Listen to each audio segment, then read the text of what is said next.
A pleasure to me all at last. And now, let's consider this to be the final stretch with the last 4 franchises that I intend to do for this segment of HJN Season 5. So we'll just go on ahead and dive on into it. The first of which that I have is number 2945, Indiana Jones. So, pretty much, this is an expected franchise that we have here. One that I could talk about in greater detail elsewhere on the channel, but in this instance, we'll just talk a bit about the franchise as a whole, because whenever I talk about most franchises, it's mainly for the films, shows, etc. Basically, talk about it universe stuff. Essentially though, for HJN, there's plenty I will have to say for the franchise entirely, outside of the comfort zone that I've normally worked with. Well, in any case though, Indiana Jones is without a doubt seen as one of the best archaeological style action adventure series, famous for a number of things. One is the unique character, Indiana Jones himself, which the title of course has always suggested. That the man himself, donning a hat, a leather jacket, and of course his signature weapon, a whip. Yeah, it wasn't exactly a common feature at the time, but as soon as Indiana Jones hit the scene, the whip would soon to be one of the best known weapons at the time. Eventually some other franchises would take note of this. Castlevania, for instance, had Simon Belmont use a whip primarily as a weapon.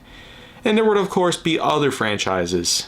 I didn't mention in Minecraft, for instance, that there actually would be instances of a whip in usage, but that was mostly present only in the Minecraft Dungeons era, which was as far back as 2020.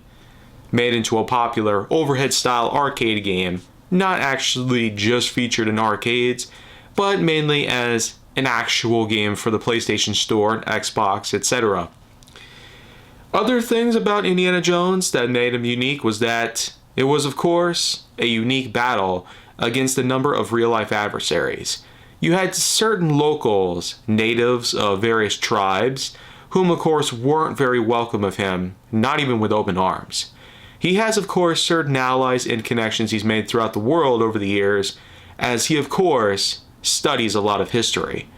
He of course primarily serves as a teacher at a community college. But what he's also done over the years is practically be his own curator, collecting a lot of artifacts over the years. And such cases, of course, will include The Lost Ark, for instance. Because as the first movie gives us, from 1981's Raiders of the Lost Ark, Indiana Jones first finds himself going after a golden artifact that's sitting on a pressure sensor. He is able to successfully swap it out in a very quick-paced style. And while this doesn't trigger the trap immediately, something else does. It's basically that iconic scene in which that Indiana gets chased by a boulder, and on his way out, he happens to find his old colleague, whom supposedly left him behind. This, of course, would be carried over into the introductory phase of the latest video game known as Indiana Jones and the Great Circle, which of course came out just last year, in 2025. But the thing is though, is that apart from the movies and the games, there were many other things as well. Some books were made about Indiana Jones, and of course we cannot forget the iconic John Williams score that is carried on through all 5 of the films. Yup, Raiders of the Lost Ark to the latest film, Dial of Destiny, which of course saw Indiana Jones as around 1970, supposedly. He's well old in age by that point, and has gotten a bit tired of certain modern life.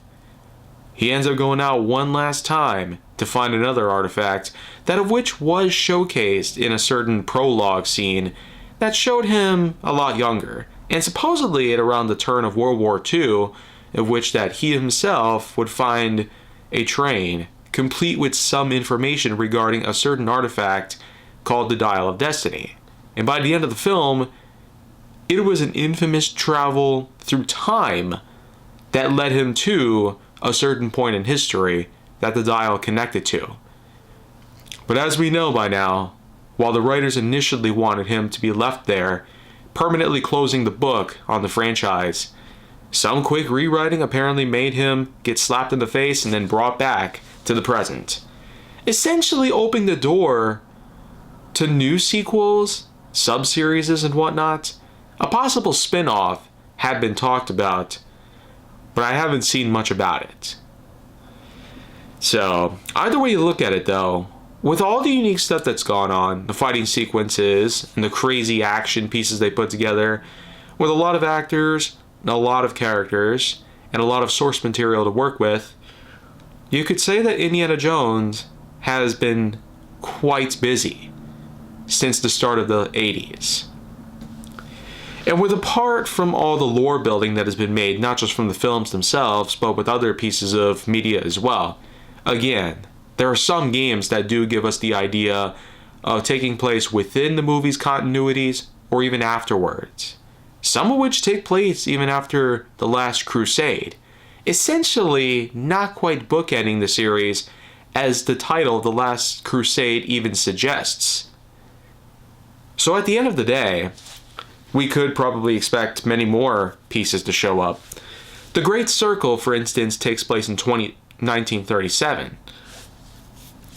So you can say that despite being a couple years before World War II even began, it was essentially at a point in history where Nazism was beginning to rise, and it was also, let's not forget, a time in which that the Olympics was heralding with all nations up in front.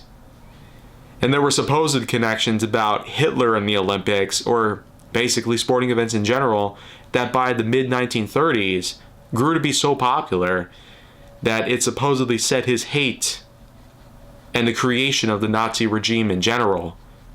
But that seems a bit debatable.